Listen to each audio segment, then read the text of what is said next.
Yes, indeed! Big Brother Bear here to give you all that you want and what you need. Today we're going to talk about Kawhi Leonard. Yes, the person that this time last year everyone was trashing, saying he was faking an injury, saying he's surrounded by negative energy that was giving him bad advice, to the person that he is now that's a champion. Everyone's waiting in front of their TV, in front of their computers, in front of their phones, trying to figure out what team he's going to go to this year.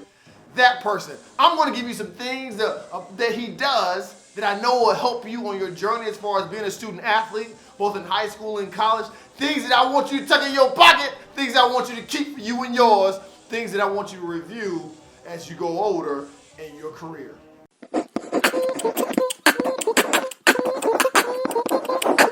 Hoop loud. One, the first thing I want you to do is this. Protect your investment. The popular narrative as far as Kawhi was, he was faking an injury. You had everybody from Bruce Bowen to Tony Parker to other popular Spurs talking about, listen, he's faking an injury. I've had an injury worse than that, and I bounced back, and this and that. How much pressure do you think that was on Kawhi to go out there and play when everybody was trashing his name and he didn't say anything about it? My thing is protect your investment. I can remember when I was in JUCO, I had a coach that was real hard-nosed, grit coach, and I remember he used to tell me, I would jam my fingers like really bad. Now, it's not like a basic jam, like I would jam it and like be out for a minute. And I remember him giving us this doggone speech about being a warrior and how that looked. He would compare us to players in previous years saying, this guy had a broken femur or a nose or a tooth or a face or an elbow or a back or all these other things to compare us, saying that these guys were warriors and you guys are being weak. What I'm telling you is this. This is your body, okay? You only get one body, okay? You want to play with your kids one day? This is one body you get. You don't have to prove to anybody how tough you are. No, don't get me wrong. They can give you some advice, but ultimately it's your decision. It's not your coach's decision. It's not your athletic trainer decision, not your mom, not your dad, not whoever from around the way. It's your decision. You're going to be having this body for the rest of your life. You got to listen to your body. If your body's saying you need a rest, then guess what? You need a rest. And here's a spoiler alert. Let me let you in on a little secret here, okay?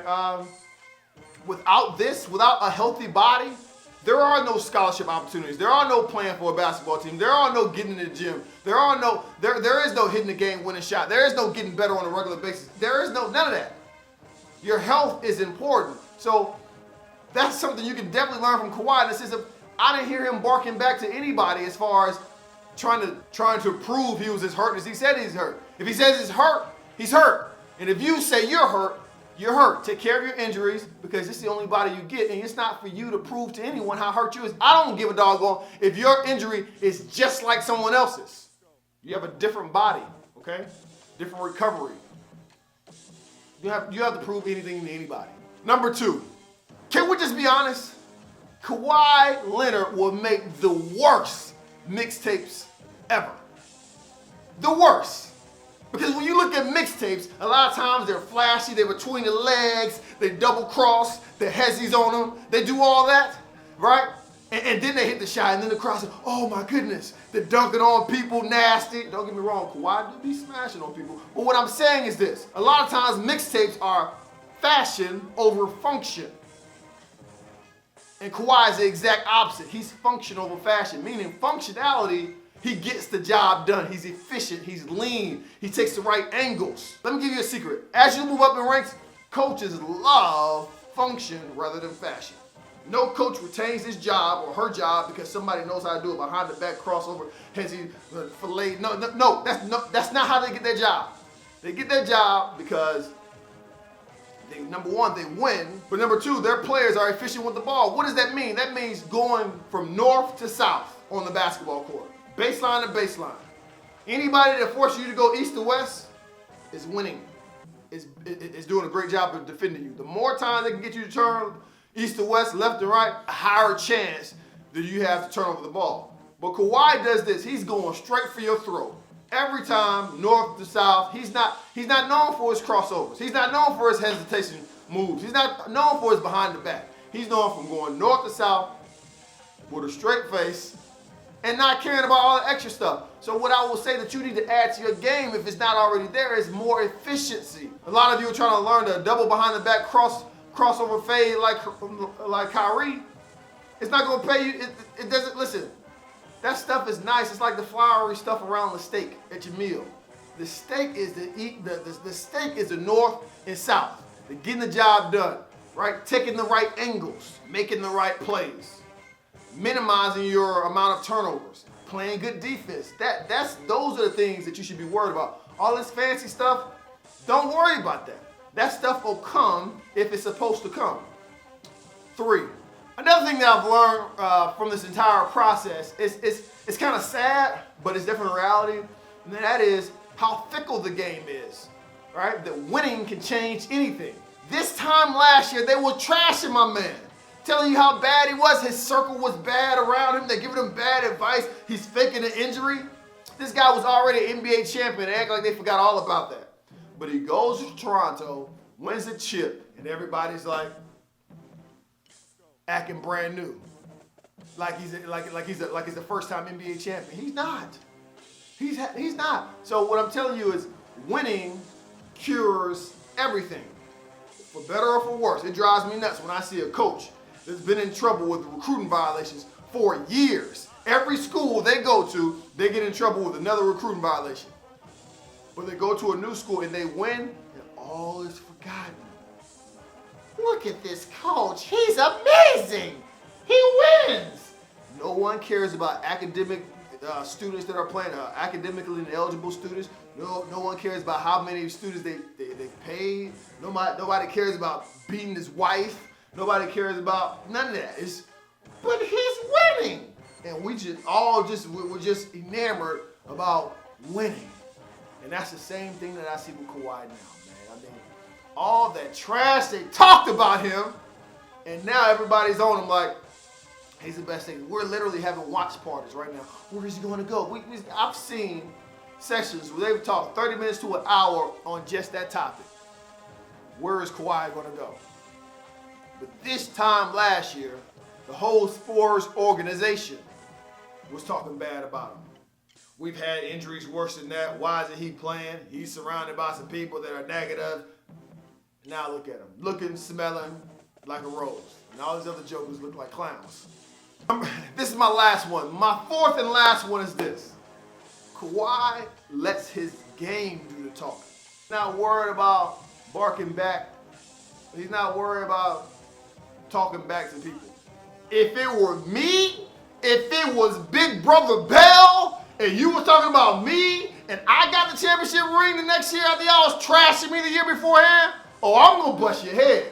I'm talking about Greg Pop. I'm talking about doggone Tony Parker. Oh, y'all going to get this business. Oh, I'm going to let you have it. Let me win. Let me win. And you say some bull crap like that about me the year previously. Oh, I'm going in. I'm cutting necks right on the podium. I'm calling people first, last name out. I'm bringing spouses into it, the kids. Everybody gonna get this. You're gonna get this work today. If it were I, then I'll probably regret it later and apologize. But in that heat of the moment, when everyone's throwing those rocks at you, and then you get the podium, and you do the exact opposite, you don't even address it, that's amazing to me. That's amazing. That's something that we should all adopt to our game that Kawhi has, right? He said, look, the stats are the stats. Look at my stat line. I don't need to tell you, I don't need to talk to you about anything. There's so many players that say when he's on the court, he's not about that trash talking. He's using all of his energy to cut your freaking neck. Through that whole series, and a couple of those guys, I still ain't heard their voices yet. Right. They don't say nothing to you. They just kick your butt. No trash talking. No trash talking. I ain't heard Kawhi Leonard. I don't even know how he sounds. He's a bad boy. So they just kick your butt, man. And so we had to overcome. It was a different series coming out of the Pacers where it was a little trash talk, a little physical. Chicago, obviously. This one, they was just silent assassins. A lot of you will come in my comments and you tell me about what you average and this and that. And that's cool, but you've really made it when there's other people talking about you like you talking about you. Don't get me wrong, you should be your biggest advocate. Don't get me wrong, you should be your biggest cheerleader. Don't get me wrong, if you don't believe in yourself, no one will believe in you. Like, I get that. But at one point, your coach should be repping you like that. The people you play against should be repping you like that. Because I've had guys that I played against and I'm like, man, Joker was a real deal. I started talking about Tyler Kepke, who played for the Canadian national team. He was a real deal. I've regarded him in many practices. He's a real deal. He doesn't have to shout from the rooftops about how good he is because I'm going to do it for him. When I talk about Jamal Smith coming out of Vegas, I played with him in JUCO. The guy was the real deal. He was the real deal. Let your game speak. All this antics about you trying to put yourself out there, a lot of times when you do that, you're overcompensating for not being as good as you say you are. Because if you were, then there would be a ton of other people saying the same thing about you. Not your mom, not your dad, of course, because those people don't count. But I'm telling you, people that don't have any vested interest in saying you're good will be saying you're good. Is that happening? If it's not, then you might want to think about that. I hope this video gave you some context of what's going on right now and what you can pick up and put in your pocket as far as the future is concerned. I hope that you feel empowered to not only apply this to high school, but apply this to college, apply this to anywhere in your life, because it is applicable. Realize that people are a slave to the moment right then and there. They're a slave to, what have you done for me lately? And right now, Kawhi has won a doggone championship lately. So everybody is throwing themselves at him. Everybody is making billboards about how they want him at their team. But if you rewind and be a student of what just happened a year ago, you see how fickle this thing is.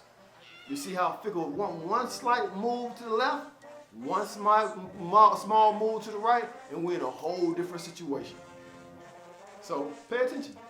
So as always, whether it's on the court or off, in the classroom or out, graduate at the top of your class. Hoop louder.